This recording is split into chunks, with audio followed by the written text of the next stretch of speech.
살아계신 하나님 아버지, 감사와 찬송과 영광을 올려드립니다. 오늘도 저희들의 생명을 연장시켜 주시고 새날을 허락하셔서 이 아침에 하루를 시작하며 하나님의 은혜의 보좌 앞으로 저희를 불러주셔서 찬송케 하시고 기도할 수 있게 하시고 하나님의 말씀을 전하고 들을 수 있게 하시니 아버지 감사합니다. 아멘. 이 시간 나온 한 심령 위에 성령 하나님께서 임마누엘과 함께 해주시고 아멘. 저들이 하나님의 말씀을 들을 때에 입으로 귀로 마음으로 잘 화답하고 잘 듣고 잘 받을 수 있도록 성령 하나님 이 시간을 주장하여 주옵소서. 아멘. 예수 그리스도 이름으로 축복하며 기도 올리옵나이다. 아멘. 자, 마가복음이 총 16장으로 되어 있는데 16장 중에 11, 12, 13, 14, 15, 16 6장을 3분의 1가량을 예루살렘에서의 사건으로 기록을 합니다. 예루살렘에 입성하시는 때부터 그 일주일 고난을 받으시는 이제 곧 고난주간이 다가오고 있는데 4월 둘째 주일이 종려주일이 되겠고, 그렇죠? 둘째 주일, 이번 주가 3일이고 17일이 부활주일입니다. 이번 주 말고 다음 주가 종려주일이고 그 한 주간이 고난주간이 되겠고, 그리고 17일이 부활주일이 되겠는데 그 한 주간에 예루살렘에서의 입성하시고 십자가에 달리시기까지 그 한 주간의 이야기들을 16장 중에 6장, 3분의 1이 넘는 그 지면을 할애해서 그 일주일의 기간, 어떻게 보면 공생의 3년으로 봤을 때 그 일주일의 기간을 굉장히 많은 부분을 차지해서 설명을 하고 있는 거예요. 그러니까 예수님의 공생의 기간 3년보다도 그 일주일이 굉장히 더 중요하다라고 이제 저자는 생각을 했겠죠. 그래서 우리가 오늘 시작하는 11장부터 마지막까지는 그 예루살렘에서 있었던 일들이 중심을 이룹니다. 그래서 드디어 예루살렘에 입성을 하십니다. 자, 그래서 예루살렘에 입성하실 때 어떤 모양으로 어떻게 무엇을 준비해서 그리고 예루살렘에 가셨는지가 이제 오늘 본문이 되겠는데, 한 절씩 보시면서 예루살렘에 입성하시는 예수님의 그 모습, 그리고 그 의미, 이런 것들을 본문을 통해서 함께 찾아보도록 하겠습니다. 자, 1절입니다. 그들이 예루살렘에 가까이 와서, 그들은 예수님과 그 제자들이겠죠, 따르는 무리들, 감람산 벳파게와 베다니에 이르렀을 때에 예수께서 제자 중 둘을 보내시니, 누군지는 기록이 안 되어 있습니다만 항상 뭘 할 때 베드로와 야고보와 요한 그랬는데 베드로와 요한이 아닐까 이렇게 추측을 합니다. 이르시되 너희는 맞은편 마을로 가라. 그리로 들어가면 곧 아직 아무도 타보지 않은 나귀 새끼가 매어 있는 것을 보이니 풀어 끌고 오라. 아무도 타보지 않은, 아무도 사용하지 않은, 한마디로 신상이라는 거죠. 신상. 요즘 표현은 브랜드 뉴라는 거죠. 뉴원이야, 뉴원. 그런 나귀를, 어린 나귀를 풀어오라는 거예요. 아무도 타보지 않은 어린 나귀, 순수함과 순결함을 상징합니다. 순수함과 순결성을 상징하는 그런 어린 나귀를 가지고 오래요. 근데 좀 약간 엉뚱하죠. 사오라는 것도 아니고 부탁해서 빌려오라는 것도 아니고 그냥 가져오래요.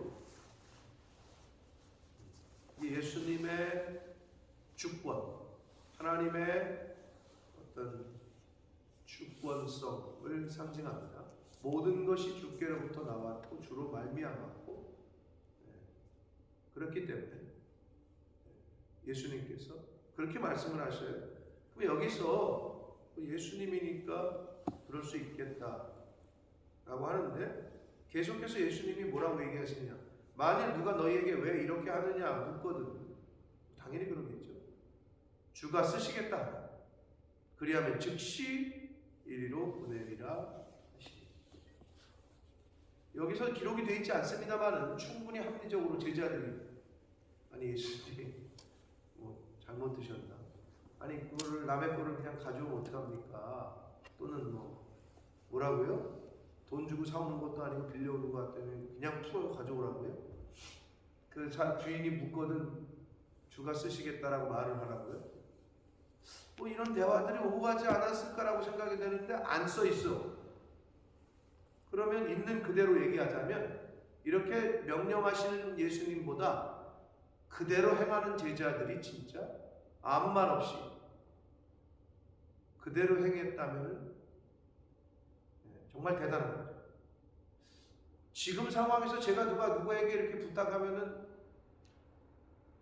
아마 목사님이 좀 미치셨나, 아니면 잘못 드셨나, 이럴 거 아니에요? 근데 예수님이니까 주가 쓰시겠다고 합니다. 그러니까 제자들이 가서 본즉 어린 나귀 새끼가 문 앞 거리에 매여 있었다. 근데 보니까 그것을 그냥 풀어요.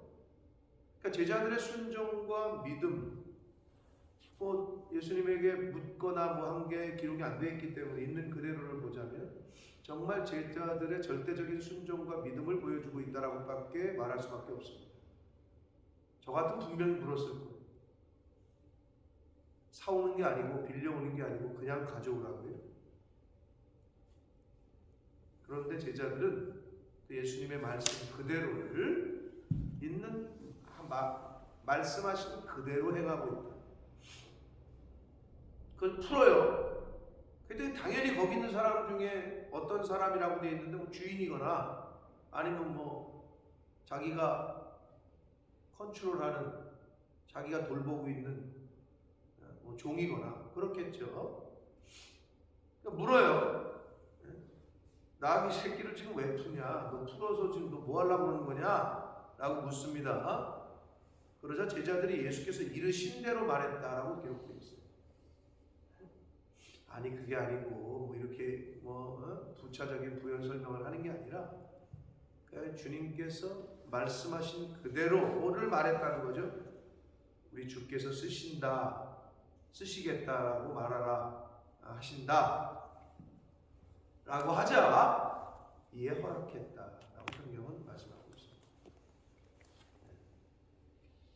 그러니까 예수님의 주권성, 모든 것이 하나님께로부터 왔고 그분으로부터 말미암는 모든 것이 하나님 것이라는 그 주권성을 보여주고 있고, 그리고 예수님에게는 예루살렘에 입성하심에 있어서 당시의 예루살렘이 하나님이 택하신, 지금도 그들은 홀리 시티라고 말합니다. 지금도 그들은 홀리 시티라고 얘기하는데, 거룩한 도성이라고 얘기하는데, 당시에 예수님께서 들어가시는 그 예루살렘은 이제 곧 우리가 그 흔히 말하는 성전 정화, 청결 사건이 또 나오게 되는데, 어두움이, 그리고 빛이라기보다는 어두움이, 진리보다는 거짓이, 거룩함보다는 부정함이 더 판을 치는 곳이에요. 그래서 예수님께서 그곳으로 들어가시기에 거룩함과 순결함과 정결함이 필요했고, 예수님 자체는 거룩함 그 자체요, 순결함 그 자체이나 그 짐승조차도, 예수님이 타시는 그 나귀조차도 그래야만 했기 때문에 아직 아무도 사용하지 않고 타지 않은 어린 나귀가 필요하십니다. 저희들도 마찬가지입니다. 우리의 목적지인 천국에 가까우면 가까울수록 준비할 게 많다.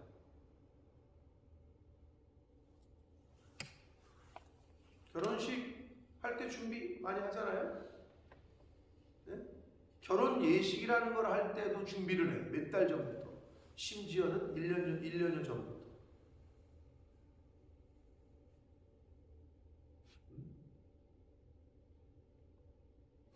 하물며 예수 그리스도와의 혼인잔치에 참여하려면 당연히 준비해야 될 것이 있겠죠. 그게 성경에서 말하는 것은 이제 정결한 신부로서의 빛나고 고운 세마포를 준비해야 된다.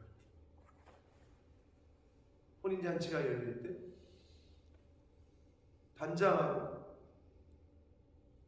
신부가 신랑을 맞이할 때 드레스를 입고 화장을 하고 옛날로 말하면 연지곤지 찍고 하듯이 그걸 준비해야 된다. 그게 성도들의 이 땅에서의 살아가는 이유요. 예루살렘에 들어가실 때 준비해야 될 것들이 있었듯이 우리가 천국에 입성하기 위해서는 준비해야 될 것이. 사람들이 나름대로 준비한다고 나이 드신 분들이 뭘 준비해? 어르신들이 자기 수의를 준비하고 자기 죽을 때 장례식 하라고 또 따로 뭐 돈 준비해 놓고. 우리 엄마도 그러더라고. 자기 죽을 때 장례비 치르라고 우리 누나한테 맡겼대라고 그래요. 별 걱정을 다 하더라고. 아니 당신 죽을 때 왜 자식들이 있는데 그걸 왜 자기가 준비하고 앉았어? 그 돈으로 맛있는 거나 사 먹고 드시지.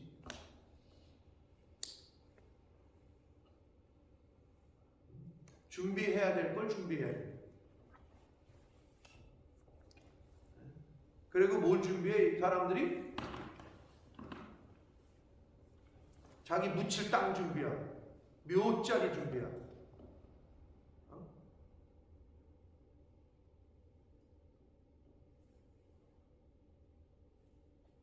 근데 정작 준비해야 될 건 준비하지 않는다. 저희가 여러분 그런 거를 갈라내지 않으면 우리도 세상 사람들하고 똑같이, 아니 땅덩어리도 좁은데 진짜 누누이 말씀드리지만 무슨 묘를 준비를 해. 계속 말씀드리지만 공사하다가 무명의 묘가 누군지를 모르잖아요. 주인이 없잖아요. 그거 찾을 때까지 무기한 연기야. 아파트 짓다가 뭐 이렇게 땅 파는데 아니 뭐 산을 개발하는데 묘가 나오잖아요. 그거를 함부로 그냥 어떻게 하지를 못한대. 누군지 찾는데도 오래 걸리고 그거를 함부로 또 하면 안 된대. 그럼 짓다가 그냥 멈추는 거야. 모든 사람들이. 그게 뭐라고 그거를 여러 가지 피해를 주는 게 아닌가 생각이. 그런 의미에서 장례 문화가 우리나라도 많이 바뀌었는데 납골 땅이니 수목장이니 나무를 심어서 그냥 흙으로 다 돌아가는 거예요. 우리 저 육체는. 정작 준비해야 될 걸 준비해야 하는 저와 여러분 되시기 축복합니다. 아멘. 천국에 가까울수록 하나님의 나라가 그리고 하나님이 정하신 때가 가까울수록 저와 여러분이 정신 똑바로 차리고 준비해야 될 것은 바로 성도들의 옳은 행실이고 주께서 맡기신 사명을 마지막까지 최선을 다하고 충성하는 것, 그것이 이 땅에서의 준비다. 이 세상을 이 땅에서 살아가는 동안에 준비라는 거예요. 자, 예수님께서는 예루살렘에 입성하시면서 이제 나아기를 준비하셔서 이제 입성을 하십니다. 자, 이제 끌고 왔어요. 그래서 줬어요, 그 사람이. 말 그대로 이것도 기적이죠. 하나님의 그런 역사, 그 주권을 엿볼 수 있습니다. 나귀 새끼를 예수께로 끌고 와서 제자들의 자기들의 겉옷을 그 위에 얹어 놓음에 예수께서 타셨다. 누누이 말씀드리지만 팔레스틴 지방에서의 그 겉옷은 생명과도 같다. 가장 비싼 물건이고 자기가 갖고 있는 것 중에 가장 최고로 좋은 거고 없어서는 안 되는, 기온차가 일교차가 큰 사막 기후에서는 그 겉옷은 이불과도 같고 밤에 이거를 없는 사람은 얼어 죽거나 그런 거란 말이에요. 그런 의미에 가장 자기에게 있어서의 없어서는 안 되는 물건이라고. 그것을 자기들의 겉옷을 그 위에 놓았다라고 성경은 말합니다. 그랬더니 예수님이 타셨대요. 그랬더니 많은 사람들은 자기들의 겉옷을, 그리고 또 다른 이들, 이 또 다른 이들은 누구냐? 겉옷이 없는 이들, 이불을 없는 사람, 아주 더 빈곤한 사람들이겠지. 그들은 들에서 된 나뭇가지를 길에 폈다. 자기들의 겉옷이 없어서 드릴 것은 없고, 그래서 나뭇가지를 베서 거기다 깔았다는 거예요. 그리고 앞에서 가고 뒤에서 따르는 자들이 소리를 지르되 호산나, 찬송하리로다, 주의 이름으로 오시는 이, 찬송하리로다, 오는 우리 조상 다윗의 나라이다. 가장 높은 곳에서 호산나 하다. 호산나라는 찬양도 있듯이 호산나, 호산나, 호산나 높은 곳에서라는 복음성가가 있잖아요. 부르긴 부르는데 호산나가 무슨 뜻인지도 모르고 불러. 참 열심히 그렇게 불렀는데, 야 근데 호산나가 무슨 뜻이야? 몰라나도. 그건 뭐 세상 사람들이나 군대에서 이 호산나가 얼마나 인기가 많은지 모릅니다. 네?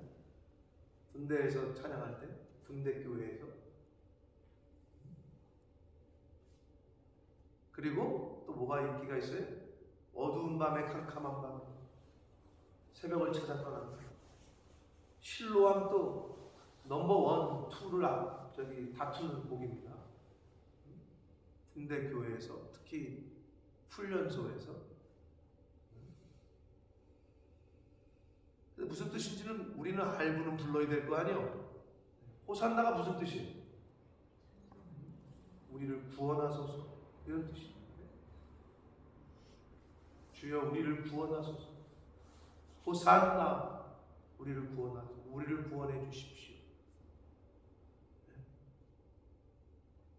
우리 조상 다윗의 나라예요.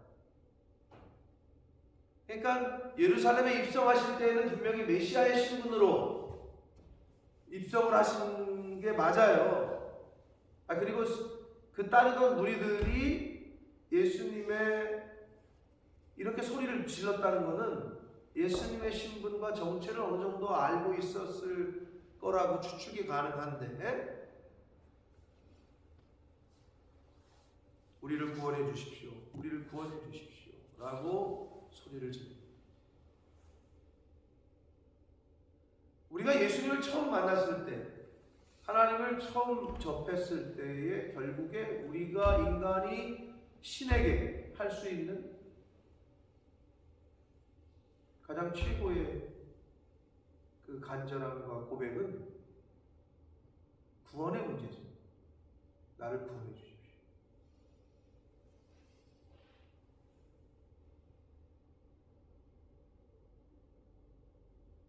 우리 영화 같은 데 보면은 뭐 지니, 램프를 이렇게 하면은 지니가 나와서 주인님 뭐를 도와드릴까요?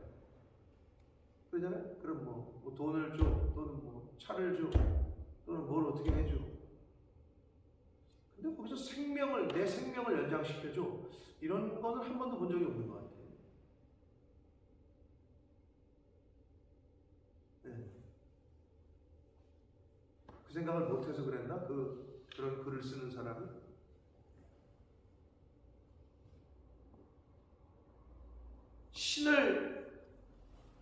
신에게 빌 때 우리는 뭘 빌어요? 우리는 이제 하나님을, 세상 사람들은 신에게 뭘 빌어요? 로또 당첨되게 해주세요. 사업 대박나게 해주세요. 그들이 믿는 천지신명, 그냥 신이 있다면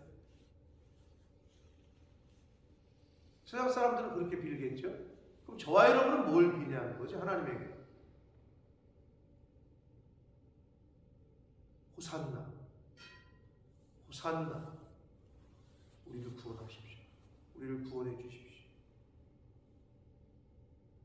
제자들이 그렇게 예루살렘에 입성할 때 말씀을 하셨습니다. 외쳤습니다. 자, 예루살렘에 입성하셔서 예수님께서 드디어 예루살렘에 이르러 성전에 들어가셨다. 예루살렘이라는 도시에 처음 가셔서 처음 가신 곳이 바로 성전이었다. 성전에 들어갔다.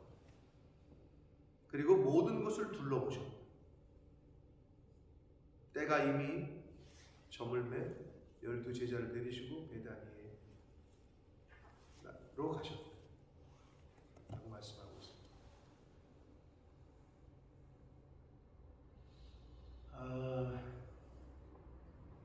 성전으로 들어간다. 예루살렘으로 들어간다. 이제 내일 본문에서도 들어간다라는 표현이 굉장히 많이 나옵니다. 사도 바울이 우리 몸이 성전이라고 표현하죠. 우리 몸이 주의 영이 거하는 성전. 그래서 제가 누누이 말씀드립니다. 종려 주일 때마다 제가 한 해, 두 해 걸러서 말씀드렸던 것 같아요. 한 2번 이상.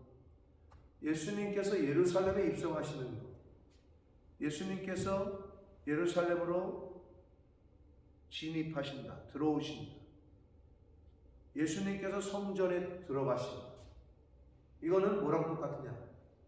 말씀의 본체이신 예수 그리스도가 말씀이 예수님인 말씀인 예수가 성전인 내 안으로 들어오는 걸 의미합니다. 우리가 성전일진데 예수님이 내 안에 들어와. 뭐를 통해서? 믿음은 어떻게 내 안에 들어오죠? 이 마음에 내 안에 어떻게 자리 잡고 생기죠? 들음으로.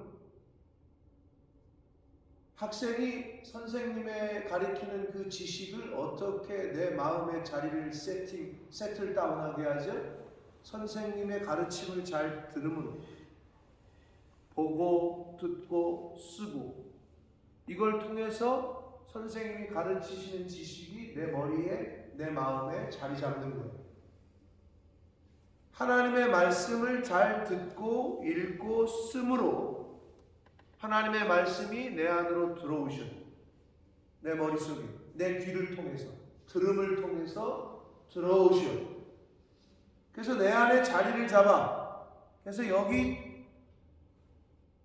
들어오셔서 예수님이 성전을 스캔하듯이 말씀이 내 안을 조명, 헤드라이트, 스포트라이트를 비춰. 야, 여기 너 거짓이 있다. 야, 여기 너 시기 있다. 야, 여기 너 질투가 있네. 야, 너 여기 혈기 있다. 너 여기 미움이 있네. 너 여기 음란이 있네.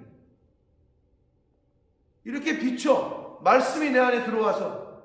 그럼 어떻게 돼? 그 속에서부터 이제 그때로부터 전쟁이 일어나는 거야. 부끄러워. 그러니까 빛을 가려. 빛 비치면은 어두운데 빛을 비치면, 특히 나쁜 짓 하고 있는데 누가 들어와서 불을 켜려고 그러면 못 켜게 하거나 불 비치는 랜턴을 불을 끄라고 하거나 또는 숨거나 빛 자체이신 하나님이 말씀하시고 나오니까 죄지은 아담과 하와가 숨듯이 말씀이 내 안에 들어오잖아요. 하나님의 영이 내 안에 들려지고 보여지고 내 안으로 들어오셔서 둘러보시잖아요. 그때로부터 내적 전쟁이 시작됩니다. 원래 내 혈기, 원래 내 생각, 원래 내 정욕과 하나님의 말씀이 싸우기 시작합니다. 오호라 나는 곤고한 사람이로다. 내 마음에서 사망의 법이 생명의 법이 둘이 싸운다. 그게 이제 바울의 고백이에요. 이 싸움을 다 해보셨을 거야. 또는 지금도 할 수도 있어.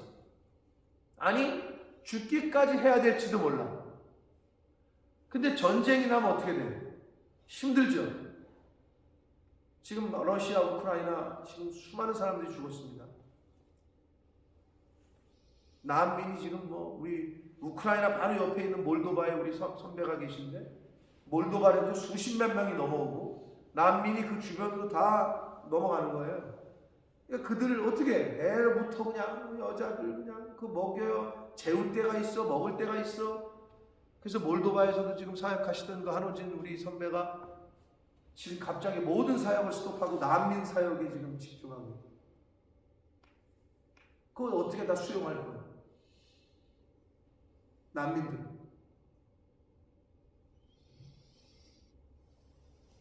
여러분 전쟁이 나면 전쟁에서 이기려면 어떻게 해야 돼? 뭘 어떻게 돼? 물자를 공급해야지. 먹을 거 계속 군인들에게 대야지. 그리고 어떻게? 싸울 총과 칼과 한마디로 무기를 계속 공급을 해줘야지. 그래서 이길 거 아니야. 내적 전쟁이 시작됐어. 말씀이 들렸어. 이거구나. 깨달음이 있어. 또는 중생의 체험이 있었어. 하나님이 내가 만났어. 인격적으로. 근데 그걸로 끝이야. 그러면 지는 거야 전쟁에서. 왜? 내 육신과 정욕은 계속 살아나. 근데 하나님의 영은 말씀은 공급을 받아야 돼. 계속해서 성령의 충만함, 성령의 기름 부으심.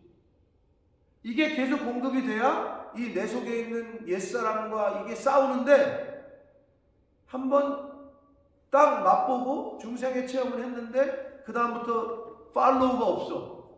서포트가 없어. 지원이 없어. 공급이 안 돼. 그러니까 지는 거야. 그 전쟁에서, 영적 전쟁에서. 왜 신앙생활 하다가 업다운이 있느냐? 업다운이라는 말은 뭐예요? 어쩔 때는 새 사람이 나를 주관하고 어떨 때는 옛 사람이 나를 주관해. 그래서 교회 잘 다니다가 또 갑자기 시험 들었다고 안 나오다가 또 그건 왜 그러냐? 왜 항구 여일하지 못하냐? 끊어져서 그래. 성령의 충만함이 기름 부으심이 스톱되는 거예요. 그러니까 싸울 힘이 없는데 어떻게 싸워? 식량이 공급이 안 되고 무기가 공급이 안 되는데 성령의 전신갑주를 입지 못하는데 갑옷도 없고 투구도 없고 흉배도 없고 검도 없는데 어떻게 싸우냐? 그러니까 지는 거예요. 그걸 하루로 보면 하나님 앞에서는 하루가 1000년 같다고 그랬습니까? 하루를 잘 살면 1000년을 잘 사시는 거야. 하루의 전쟁에서 이길 수 있는 전신갑주를 입어야 돼. 여러분 하루만 밥 안 먹어도 어떻게 돼요? 몸이 부들부들 떨리잖아요. 하루만 그냥 쫄딱 굶는 거예요. 똑같아 우리의 영도. 그래서 그 충만함을 계속 유지를 해야 돼요. 어떻게? 말씀을 들음으로, 읽음으로, 배움으로. 그러지 않으면 장사가 없어요. 자, 예수님이 성전에 들어오셔서 둘러보셨다. 그리고 나서 이제 물론 마가는 무화과나무 저주 사건이 먼저 나오고 그 다음에 성전 정화 사건이 나오거든요. 내일 말씀에. 근데 마태복음에는 성전 정화 사건이 바로 이어져요. 이게 이제 시간별로 또는 주제별로, 마태는 주제별로 기록을 한 것 때문에 그렇게 됐고, 마가는 시간 순으로 그 기록을 해가지고 이렇게 좀 차이가 있는 건데, 어찌됐든 성전에 둘러오셔서 둘러보시고 나서 싹 엎기 시작하시고, 한마디로 내쫓기 시작하시고, 정결케 하시려고 청소를 시작하시고. 사랑하는 성도 여러분, 하나님의 영이 내 마음에 들어오면 내적 전쟁이 일어나고 내 안에서 부딪히고 거북하고 어렵고, 이게 당연합니다. 그게 당연한 거예요. 근데 계속해서 성화, 하나님의 사람으로 변화되어져 가면 그 거북하고 부딪히고 조금 부담스럽고 이런 것들이 점점 줄어들겠죠. 왜? 점점 하나님하고 닮아가고 성화되어져 가니까. 그러나 성화되어져 가기는커녕 후퇴를 하거나 점점 세상 쪽으로 가잖아요. 그럼 어떤 일이 벌어지느냐? 하나님의 말씀과 부딪히고 싸우고 이렇게 날이 서는 대립되는 경우와 상황이 많아집니다. 점점. 이거는 실은 교회랑 왜 자꾸 대립이 되고, 왜 목회자와 대립이 되고, 왜 성도와 성도 간에 대립이 되느냐? 하나님의 영이 점점점 내 안에 충만해서 성화되어져 가야 되는데, 그게 안 되고 점점점 세상 쪽으로 가니까 자꾸 대립이 돼요. 그러지 않고 하나님의 말씀으로 늘 충만하고 늘 하나님의 말씀이 내 안에서 내 생각과 내 의지와 내 옛사람을 자꾸 끊고 죽이고, 사도 바울이 매일매일 죽는다고 한 것처럼 그렇게 죽이잖아요? 그럼 대립이라는 게 없어. 아니오가 없어. 그냥 그냥 순종. 그러니까 뭐 싸울 일이 어디 있어. 그게 성화되어져 가느냐, 아니면 예수를 믿고도 복음이 예수님이 내 안에 들어오셨음에도 버려야 될 걸 못 버리고 죽여야 될 걸 못 죽이고 오히려 계속 싸움만 하는 거죠. 그러다가 옛사람이 이겨. 여러분, 예레미야서 우리가 할 때 기억나십니까? 그게 참 상징적이라 그랬잖아요. 하나님의 영이 예루살렘 도성을 떠나는 장면이 나오잖아요. 성전, 예루살렘 성전, 그 하나님의 영이 있어야 될 그 성전에서 하나님의 영이 떠나시잖아요. 그러니까 어떻게 됐어요? 바벨론에게 쑥대밭 됐잖아요. 하나님의 영이 떠나는 곳에는 전쟁과 폐허와 아수라장이 된다고.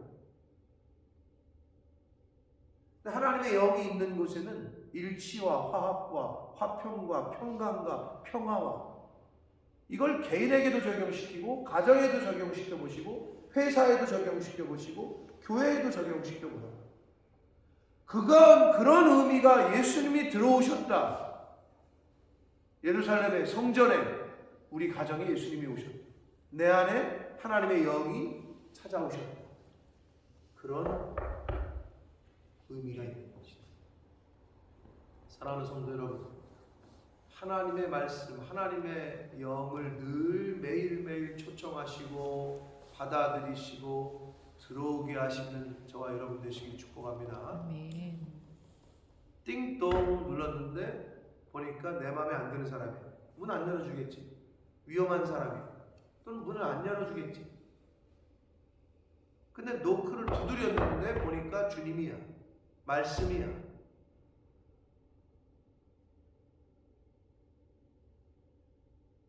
여러분,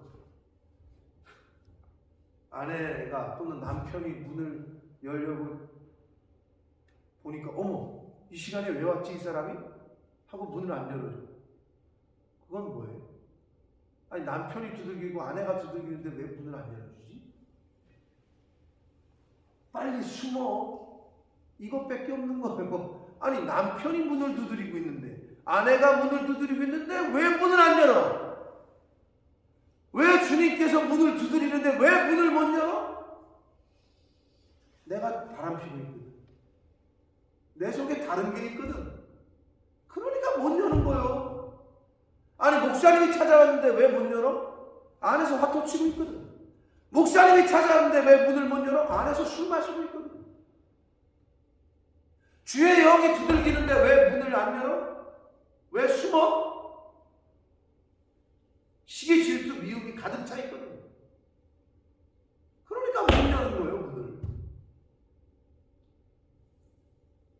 사랑하는 성도 여러분, 어느 때 오셔도 문을 활짝 열어 맞이할 수 있는 저와 여러분 되시길 축복합니다. 아멘. 하나님의 성령이 어느 때 어떤 말씀으로 나에게 임하든 아멘 그렇게 하겠습니다. 순종하겠습니다.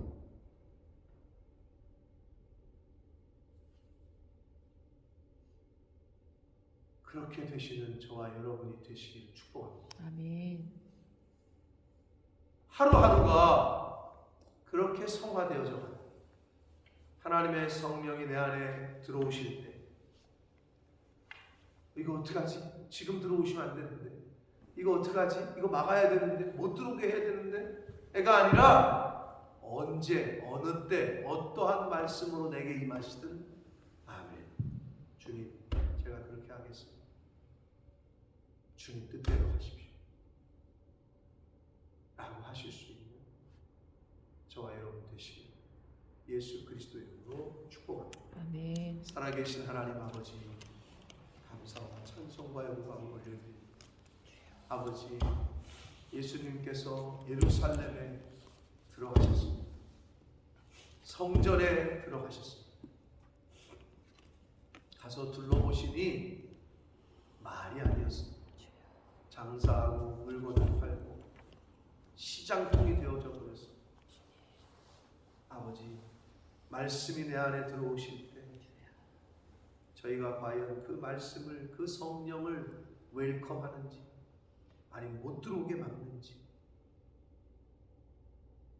나된 나를 이 시간 살펴보게 하셔서 하나님의 영이 내 안에 들어오실 수 있도록 믿음으로 귀를 열고 말씀을 들음으로 그 영이 내 안에 내 영에 내 머리에 각인되어지고 새겨지고 좌정하실 때 아멘으로 화답하고 순종할 수 있는 저희들 한 사람 한 사람 되게 해 주옵소서. 아멘. 아버지 문 밖에서 두드리시는 주님의 음성에 아버지 하나님의 음성에 주여. 어느 때든 문을 열어 환영하고 받아들일 수 있는 주님. 그러한 저희들 될 수 있도록 주여 은혜 내려 주옵소서. 아멘. 예수 그리스도 이름으로 축복하며 기도 올리옵나이다. 아멘.